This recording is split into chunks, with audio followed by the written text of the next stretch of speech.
అధ్యక్షుల వారి మొదలు ఆఖరి వరుసలో ఉన్న వారి వరకు అందరికీ నమస్కారం. ఇక్కడ నాకెందుకు ముఖ్య అతిథి స్థానం ఉందో నాకు తెలియదు. కవిత్వంలోనూ నేను ముఖ్యుని కాదు, పోతే అవార్డులోనూ నేను ముఖ్యుని కాదు. అయినా కూడా నా వయస్సుని బహుశా గౌరవించి చూస్తారేమో అనుకుంటున్నాను. నాకు ఏ బాధ్యత లేదు, ముఖ్య అతిథి కాబట్టి 2 మాటలు మాట్లాడితే చాలు, 200 మాటలైనా మాట్లాడచ్చు. ఈశ్వర ఆయన వరప్రసాద్ రెడ్డి గారు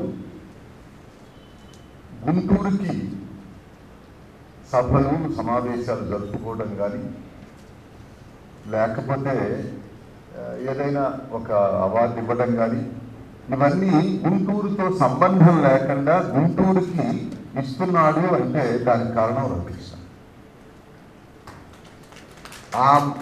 ఆ ప్రకారం గుంటూరు వాసిగా రవికృష్ణ గారికి, వరప్రసాద్ రెడ్డి గారికి కూడా నేను ధన్యవాదాలు తెలియజేస్తున్నాను. ఇక రెండోది సూర్యనారాయణ గారు. ఆయన నేను 6వ కుమారుడని చెప్పాడు, నేను ఎన్నో కుమారుడనో ఆయనే చెప్పాలి. సూర్యనారాయణ గారితో అంత పరిచయం. రవికృష్ణ నాకు పరిచయం చేసింది కూడా సూర్యనారాయణ గారే. సూర్యనారాయణ గారిని రవికృష్ణ కూడా అభివృద్ధి సాంబశివరావు గారు పరిచయం చేశారు. ఇప్పుడు 20 ఏళ్ళు అయింది, 20 కాదు 25 ఏళ్ళు అయింది నేను వచ్చిన మరుసటి రోజు ఆ మరుసటి రోజు వీళ్ళిద్దరు పరిచయం అయ్యారు. ఆ రోజు నుంచి ఈ రోజు వరకు ఈయనేమో మా కుటుంబ సభ్యుడు, ఆయనేమో మా గాడ్ ఫాదర్. అంతే. ప్రతి విషయంలో కూడా నేను పిల్లవాడిని అమెరికా పంపించవలసి వస్తే నాకు చాలా ముఖ్యులైనటువంటి వాళ్ళని అదేదో డబ్బు అకౌంట్లో చూపించాను, ఇంత డబ్బని చూపించాల్సి వస్తే నాకు చాలా ముఖ్యమైన వాళ్ళని అడిగాను, కొంచెం అవసరం అవుతుంది అంటే, డబ్బు విషయంలో ఇటువంటి లావాదేవీలు ఉండటం అంత మంచిది కాదేమో అన్నారు. సూర్యనారాయణ గారి ఇంటికి వచ్చి ఇట్లా నువ్వు పంపిస్తున్నావు అని తెలిసింది, దానికి డబ్బు ఇట్లా ఉండాలి, మన పెద్ద పేరుతో 10 లక్షలు ఉంది, అది మొత్తం ట్రాన్స్ఫర్ చేస్తాడు, నెల అయిన తర్వాత నువ్వు 1-2 నెలలు అయిన తర్వాత దాంట్లో ట్రాన్స్ఫర్ చేయదు కానీ అని ఆయన ఇంటికి వచ్చి అడిగాడు. అది సూర్యనారాయణ గారు. రెండోది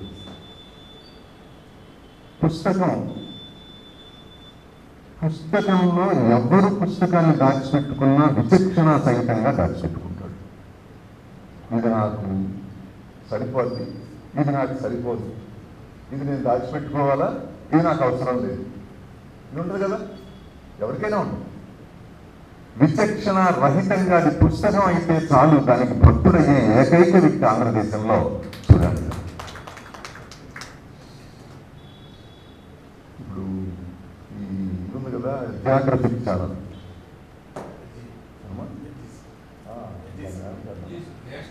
నేషనల్ జియోగ్రఫిక్ ఛానల్, ఆ ఛానల్ పెట్టి అది రాకముందు మ్యాగజైన్ నడిచేది,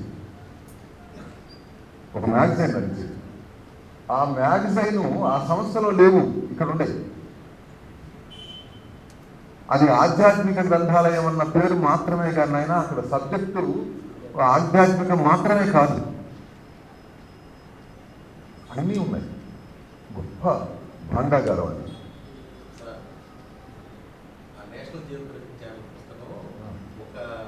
చిత్రంతో విడుదల చేశారు, అది మార్కెట్లో పంపకుండా దాన్ని కండెమ్ చేసేసి కొత్త ముఖ చిత్రంతో మళ్ళీ విడుదల చేశారు. వాళ్ళకి ఏదో ఒక ఆయన్ని కొద్దిగా చేయాల్సి వచ్చింది. ఆ మార్కెట్లోకి రాని దాన్ని కూడా ఆయన నానా ప్రయత్నాలు చేసి సంపాదించారు. అమ్మ అది సూర్యనారాయణ గారు. ఒక ముఖ్యమైన విషయం ఏమిటంటే, సూర్యనారాయణ గారి పేరుతో అవార్డు ఉండటం ఒక గొప్ప విషయం అయితే, అది రవికృష్ణ నిర్వహిస్తూ ఉంటే, అది మన గుంటూరు జిల్లా రచయితల సంఘం బాధ్యత కిందకి వస్తే దాని నీడన, ఆ అవార్డు నీడన ఇవాళ మనం అందరం కూర్చున్నామంటే ఇది చాలా గొప్ప అదృష్టం అని అనుకుంటున్నాం. మనం కూర్చోవడమే అదృష్టం అయితే ఆ పేరుతో అవార్డు తీసుకోవడం అన్నది ఆయన అదృష్టం అని చెప్పి నేను అనుకుంటున్నాను. ఆయన ఎట్లా అనుకుంటున్నారో ఆయన తెలియాల్సిన అదృష్టమేనే నేను అనుకుంటున్నాను. అంటే ఒకటి తీసుకునే వ్యక్తి అదృష్టాన్ని నమ్మాలిగా. అందుకు నేను ఈ క్లాస్ వాడాను. ఇక మూడోది అవార్డు ఇవ్వడం. పాత్ర మెరిగి విచక్షణ తెలిసి కంకణం తొడిగే శక్తి రాయల వారికి ఉండేది. మనకి చరిత్ర చెప్తున్న విషయం. అది కాకుండా కూడా కవి అయిన వాడు విజయనగరం పోతే, ఆ విజయనగరం అంటే హంపి వెళ్తే కవి కనుక గౌరవించబడేవాడు. అట్లాగే రవికృష్ణ ఇక్కడ చాలాసార్లు తను ఉపయోగిస్తున్నటువంటి ఈశ్వర వరప్రసాద పరిషత్తుకు సంబంధించిన మూలధనం కవిత్వం వైపుగానే ఉపయోగిస్తున్నాడు. మొన్న హోరుకి వాడిన ఇవాళ ఈ అవార్డు ఇట్లా ఇస్తూ ఉన్నా కవిత్వం వైపుగానే ఇస్తున్నాడు. అందుకు నేను ప్రత్యేకంగా రవికృష్ణ కృతజ్ఞతలు చెప్తున్నాను. ఇది వరప్రసాద్ రెడ్డికి తెలియదు. ఎక్కడ ఇస్తున్నాడు, ఎందుకు ఇస్తున్నాడు, వరప్రసాద్ రెడ్డి నియమాలు పెట్టలా,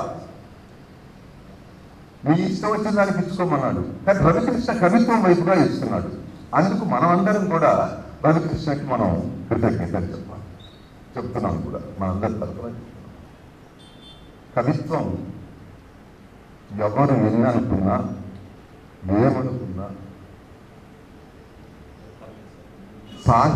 సాంస్కృతిక రంగాలన్నింటిలో, సాహిత్య రంగాలన్నింటిలో కూడా ఉత్తమోత్తమైంది కవిత్వం.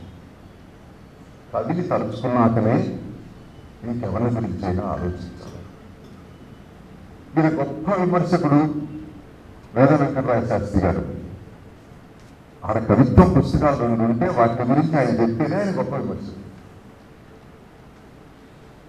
తాపీ ధర్మారావు గారు గొప్ప వ్యాఖ్యానం రాశాడు. అక్కడ కవిత్వం పుస్తకం విజయ విలాసం ఉంటేనే ఆ విజయ విలాసానికి ఆయన వ్యాఖ్యానం రాశాడు. అంతే కదా. కవిత్వం మూలం. కవిత్వం ఏ రోజుల్లో ఎలా ఉన్నది అన్నది ఆ రోజులకు సంబంధించిన విషయం. కావలసింది ఏమిటంటే ఏ రోజుల్లో వచ్చినటువంటి కవిత్వం ఆ రోజులకు సాక్షీభూతంగా ఉంటే చాలు. చరిత్ర కవిత్వం ఆధారం అవుతుంది.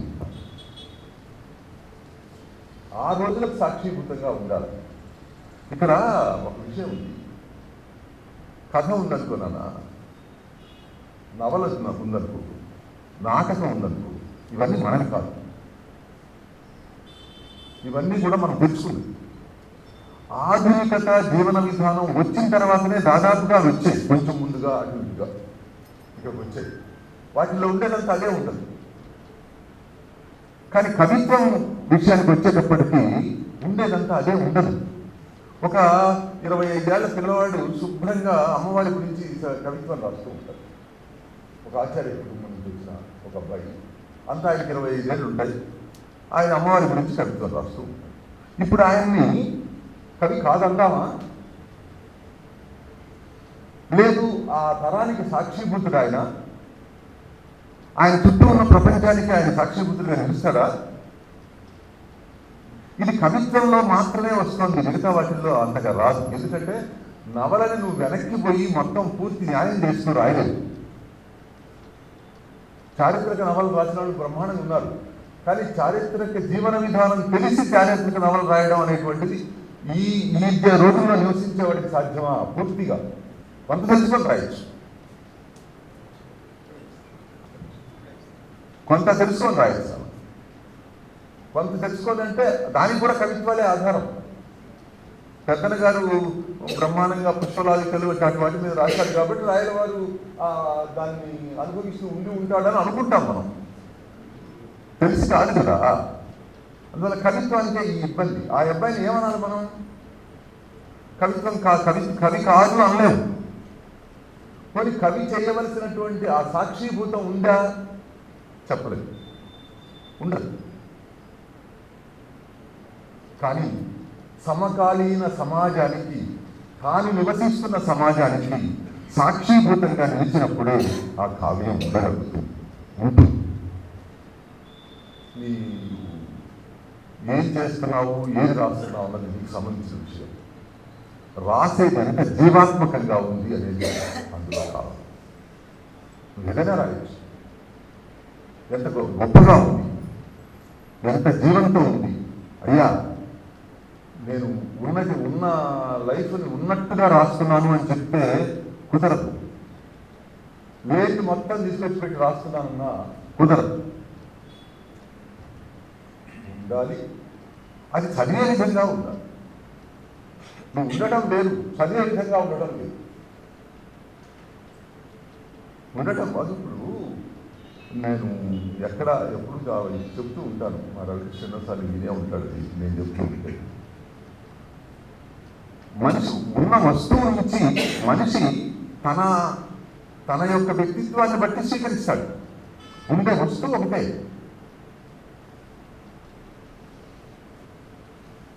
ఎప్పుడు అంటూనే ఉంటాడు కదా, ఒకతను తన భార్యను కొడుతున్నాడు. అయ్యా, బజార్లో కొడుతున్నాడు, మనం అందరం పోయాం. ఒకడేమో కొట్టాల్సిందే లేదా కొట్టాలంటున్నాడు. వాడి భార్య మీద వాడికి ఉండేటువంటి కక్ష అంతా ఎక్కడ తీర్చుకుంటున్నాడు వాడు. ఇంకొకడేమో కొడితే కొట్టావు కానీ ఇక్కడ అంటారు అంటున్నాడు. అంటే కొట్టమనే వాడి దేశం. వాడికి ఉండే అభిప్రాయము, వాడికి ఉండేది అది. ఇంకొకడేమో ఇది విడదీస్తే వాళ్ళు కాసేపటికి మా బాగానే ఉంటారు, వాళ్ళు ముగ్గురు కూడా ఏముంది అందులో, కాసేపటికి వాళ్ళే బాగుంటారని చెప్పి విడదీస్తున్నాడు. వాడికి ఒక రకం మనస్తత్వం, సర్దుకుపోయే మనస్తత్వం. ఇంకొకడు నాలాంటి వాడు ఉంటాడు కదా, వాడు మెదకుండా నిత్యం చూస్తున్నాడు. వాడికి చెక్కకి వాడికి రాయి తేడా ఉంటుంది. కానీ ఇవన్నీ ఆలోచించకుండా అక్కడ బాధపడుతున్న వ్యక్తితో పాటు తను కూడా ఒక కన్నీటి గుర్తు విడుస్తాడు. వాడు కావాలి కవిత్వం రాయడానికి. కరిగిన హృదయం ఉన్నవాడు, కరిగించే హృదయం ఉన్నవాడు కావాలి.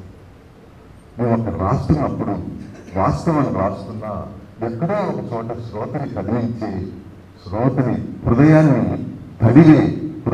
కదిలించే, హృదయాన్ని ద్రవీభవించే చేసే ఒక హృదయ సంఘర్షణ, లేకపోతే ఏమనాలో తెలియదు నాకు అంత బాగా.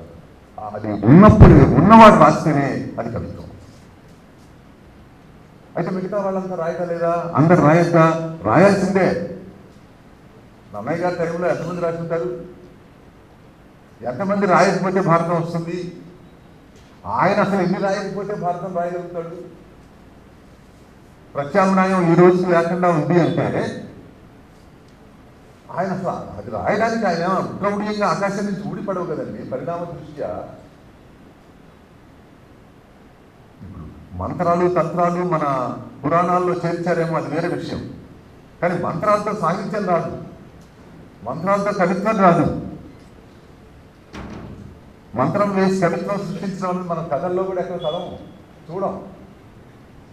దాన్ని సాధన చేస్తేనే కవిత్వం, అహోరాత్రులు సాధన చేస్తే కవిత్వం. ఎప్పుడు ఎక్కడ ఎవరికి ఏ విధంగా స్ఫురిస్తుందో అది.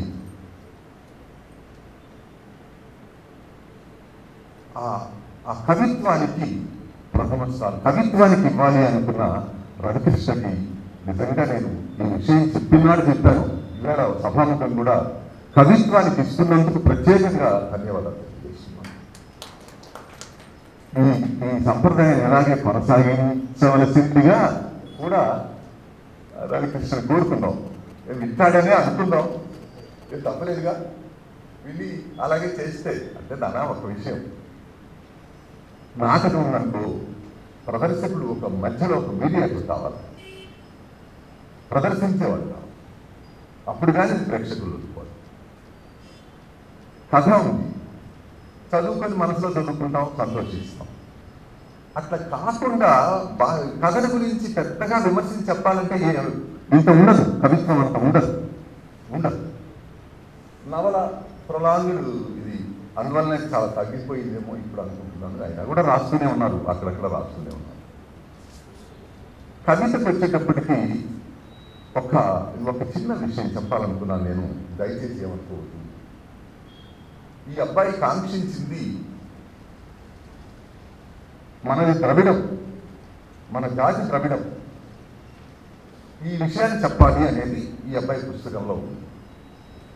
సాధ్యమైనంత వరకు అంటే భాషలో సంస్కృతం మనం ఇంగ్లీష్ ఆక్రమించుకుంది అనుకుంటాం, కానీ ఇంగ్లీష్కి ఎన్నో సంవత్సరాలు ముందు మన భాష మీద ఎంక్రోచ్మెంట్ అంతా సంస్కృతం ఎంక్రోచ్మెంటే జరిగింది. తన కవితల్లో అది లేకుండానే చాలా వరకు జాగ్రత్త పడ్డాడు. ఇక ప్రత్యామ్నాయ పదం లేనప్పుడు తప్ప కొన్ని చోట్ల అంతవరకు అది సంతోషంగానే ఉంది.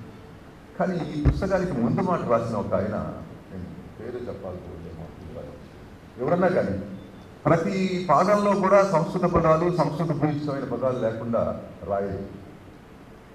అలా రాయడం అంత మంచిది కాదేమో, అంటే రచయితను అర్థం చేసుకోవాలి కదా. ఇప్పుడు అది ఇంకోటి ఏంటంటే, పాఠకుడికి రచయితకి మధ్యలో వారధిలా ముందు మాట రాసిన వాడు పనిచేయాలి తప్ప, ఏదన్నా తనకు తెలియకపోతే ఇందులో ఇది ఉంది అని చెప్పి చూపించాలి తప్ప ఇంకాస్త సంక్లిష్టం చేయకూడదు. ముందు మాట రాసి ఇంకాస్త ఇబ్బందిలో పడకూడదు. పైగా ఆయన కవితా సంకలనము అని రాశాడు. ఇది కవితా సంకలనం కాదు, కవితా సంపుటి. సంకలనానికి సంపుటికి కూడా కొంచెం వ్యత్యాసం. నేను ఆయన విమర్శించిన కాదండి, అవి కొంచెం సరి చేసుకుంటే బాగుంటుంది. నెక్స్ట్ ముద్రణకైనా సరి చేసుకోవచ్చు, సరి చేసుకోవాలి, తప్పదు. నేను అంతే ఉంటానంటే కూడా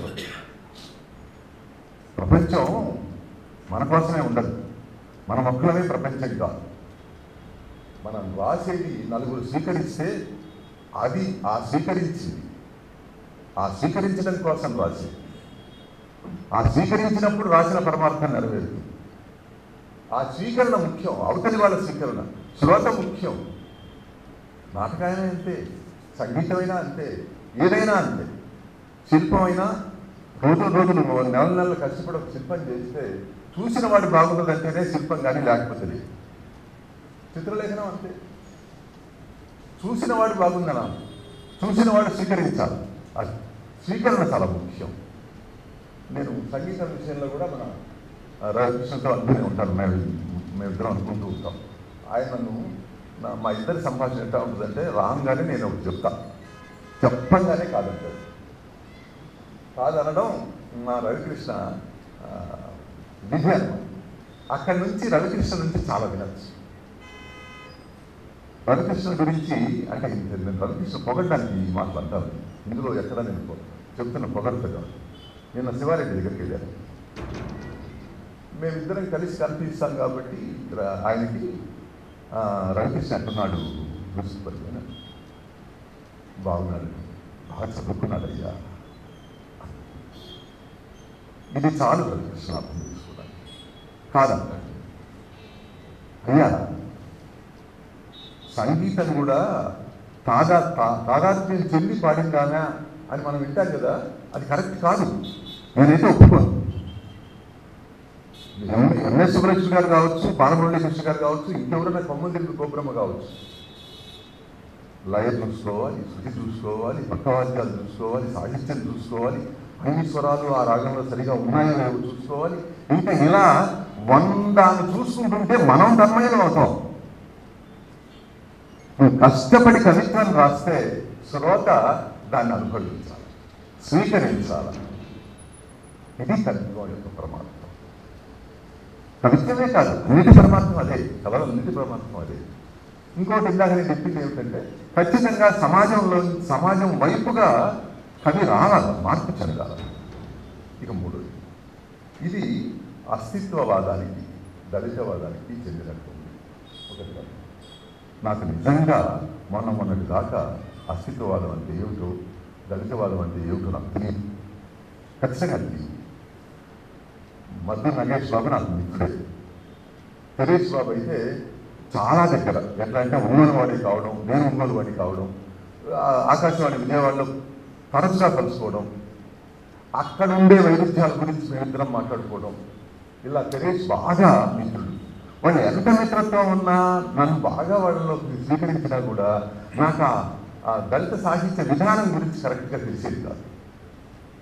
కరోనా టైంలో మా వినోదం ఏం చేసిందంటే 100 పుస్తకాలని పరిచయం చేసి, మీకు తెలుసు కదా సార్, 100 పుస్తకాలని పరిచయం చేసి 100 పుస్తకాలని 100 వారాలు పరిచయం చేసి ఈ 100 వారాలు పరిచయం చేసిన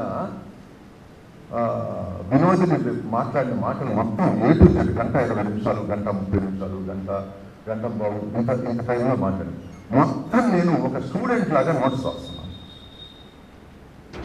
ఒక స్టూడెంట్ అయి నాకు 70 ఏళ్ళ వయసు అయినా కూడా నేను ఒక చిన్న విద్యార్థిని అయి మొత్తం నోట్స్ రాస్తున్నాను. వీళ్ళందరూ తెలుసాయి, రవికృష్ణ కూడా బాగా తెలుసు.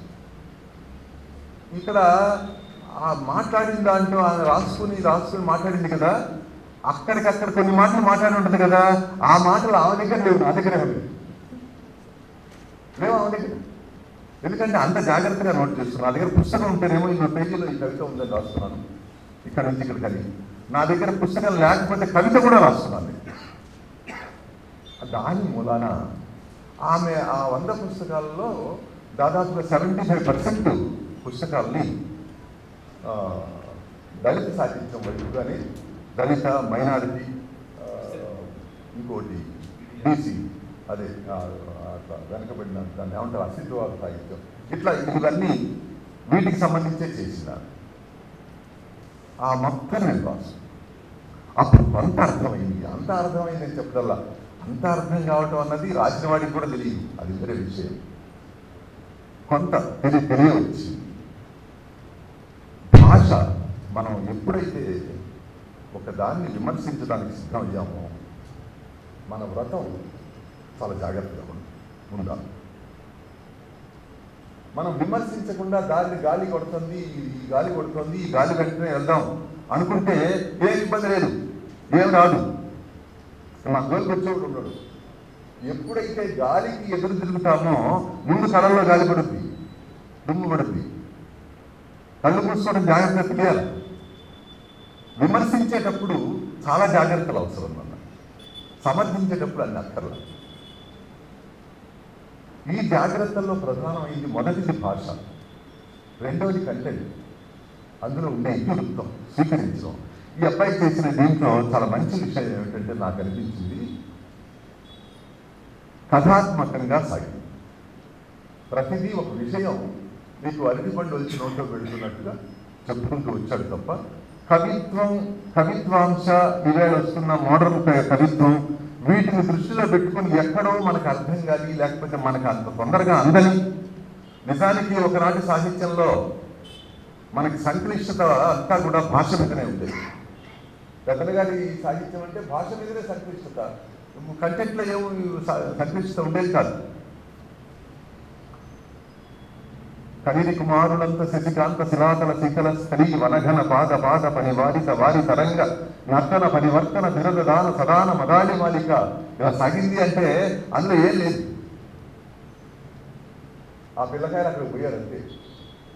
దెన్ ఆ తర్వాత రోజుల్లోకి వచ్చినప్పుడు పద్యం అందంగా వచ్చింది. శారద శర్వరి మధుర సుత స్రవంతిక వినీల వీచిక ప్రశాంత నిశ పవనూర్మి మాలిక చారిత నీప శాఖిత శాఖిని కొట్టుకలేదు. అందంగా వచ్చి ఇంతకీ ఏమయ్యంటే ఆవిడ చదివి ఉనికిపోతుంది. ఇంత మంచి సమాసం, అంత అందమైన సమాసం, భావ సాహిత్యంలో వచ్చిన మార్పు, భాషలో అందం తీసుకొచ్చారు. ఆ తర్వాత గాన విలువలు వచ్చాయి. గానం చేయడం, లయాత్మకమైన సాహిత్యం గురజాడ వారు ప్రవేశపెట్టడంతో ముత్యాల సరాలతో మళ్ళీ వచ్చినాయి. అంతకుముందు లేదని కాదు. 5 మాత్రల దీంట్లో 10 మాత్రలతో ఒక గేయం నడిచింది అంటే శ్రీనాథుడి సీసంలోనే నడిపాడు. కలహంసి రారాది కదలి నాతో తోడి నీరేలవత్తమ్మని నీరుంది, కదలిక కాంతార కదలిరా నలుగుడి నీరేలవత్తమ్మని నీరుంది. లయ బ్రహ్మాండంగా ఉంది. కానీ అట్లే కాదు, కవిత్వమే లయాత్మకత్వం ఉండాలి అని నిర్దేశం వచ్చింది గురజాడ వారి దగ్గర. గురజాడ వారు దేశం అంటే మట్టి కాదు, దేశం అంటే మనుషులోని అని రాసి ఉండకపోతే కుటి కోసం గురి కోసం పట్టణంలో బ్రతుకుదామని తల్లి మాటలు చెవులు పెట్టక బయలుదేరిన బాటసారికి ఎంత కష్టం అని శ్రీ శ్రీనివాసం దేవుడు కాదు, అనుమానం లేదు. నిర్దేశించడం అంటే ఇక్కడ ఇట్లే రాయాలి అని ఒక ఇది చేయడం కాదు, ఆయన కవే దానికి ఆకర్షితులవుతాడు, ఆ నిర్దేశాన్ని తనే విధించుకుంటాడు వచ్చి. ఆ తర్వాత సోషలిజం, కమ్యూనిజం ఇవన్నీ సాహిత్యంలోకి వచ్చిన తర్వాత నిజానికి కవుల కంటే కవులు కాని వాళ్ళకే చాలా కమ్యూనిజం బ్రహ్మాండంగా తెలుసు. కొడవటి గారి కుటుంబరావు గారికి ఉన్నంత కమ్యూనిజం నాలెడ్జ్ శ్రీశ్రీ గారికి ఉందని నేను అనుకోను. కానీ ఈ లయాత్మకత అనుకున్నామే మనం, ఇది ఆయన్ని ముందు వరుసలో నిలబెట్టి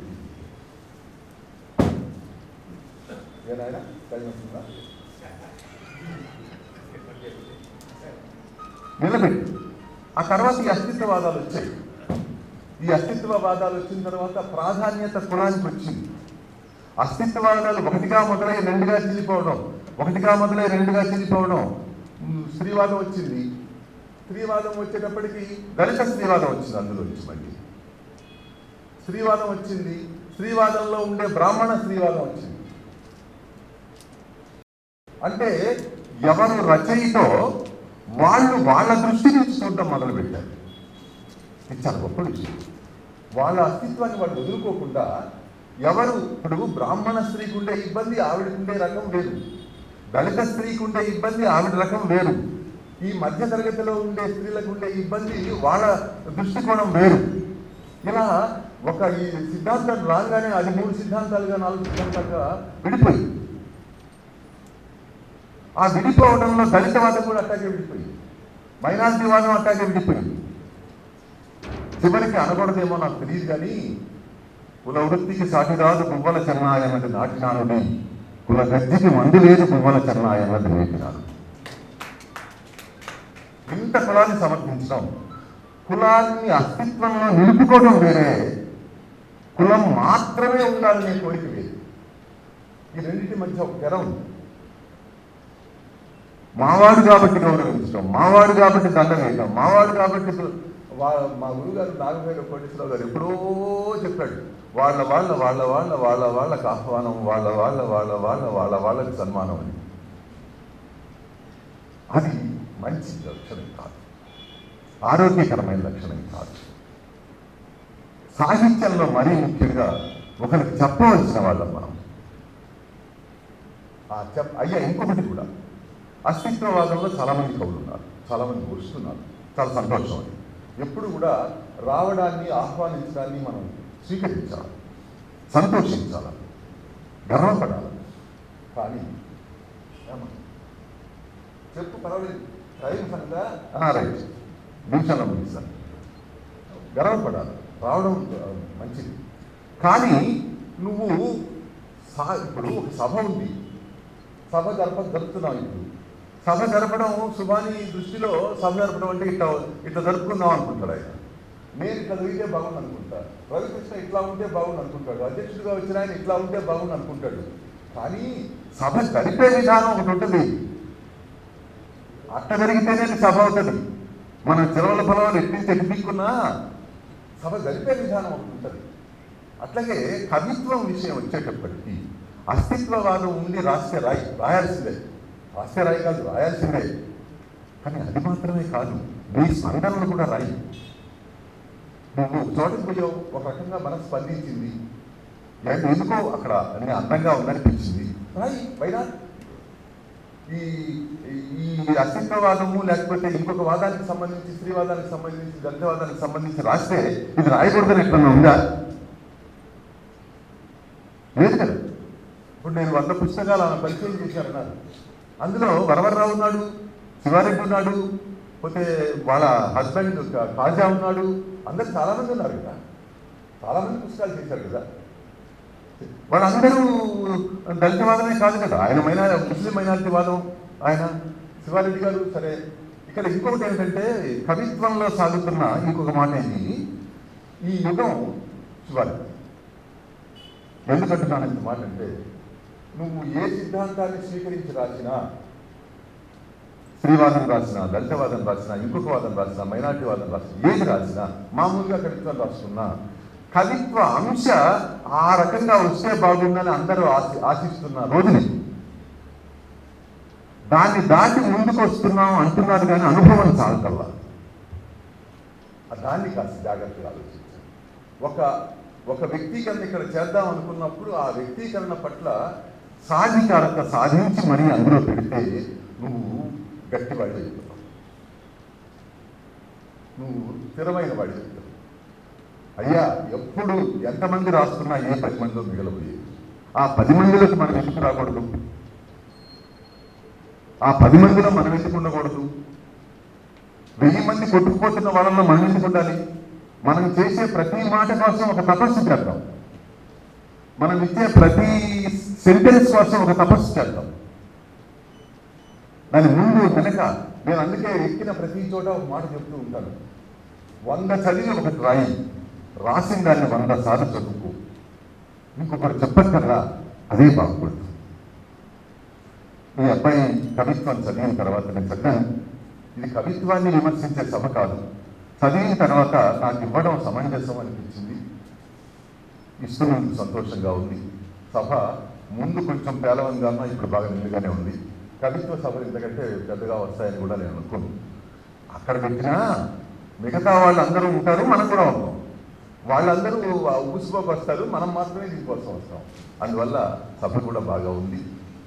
మా రమేష్ ఎప్పటి నుంచో నాకు బాగా తెలిసిన వాళ్ళు, దాదాపుగా 10 సంవత్సరాల నుంచి తెలిసిన వాడు రమేష్.